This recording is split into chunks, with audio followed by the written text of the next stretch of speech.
सण आला की सगळी अंगातली ताकद बाहेर येते.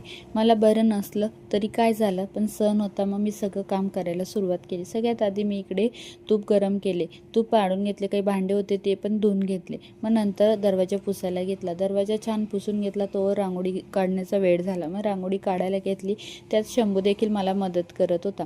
मग शंभूने पण छान, मम्मा इकडे कोणता कलर भरू, काय भरू असं सांगत आम्ही दोघांनी मिळून छानशी छोटीशी पण छान रांगोळी काढली. तुम्हाला कशी वाटली हे पण मला कमेंटमध्ये सांगा. त्यानंतर मग मस्त आम्ही देवाची सगळी पूजा मांडून घेतली. काही देवाचे भांडे धुवायचे होते ते पण छान धुवून घेतले. पूजेचं सगळं सामान मी विकींना काढून दिला आणि पूजा छान मांडून घेतली.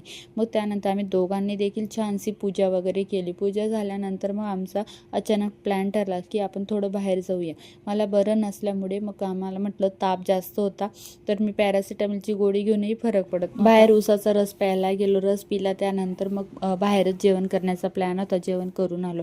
असा गेला माझा आजचा दिवस. Take care friends, bye.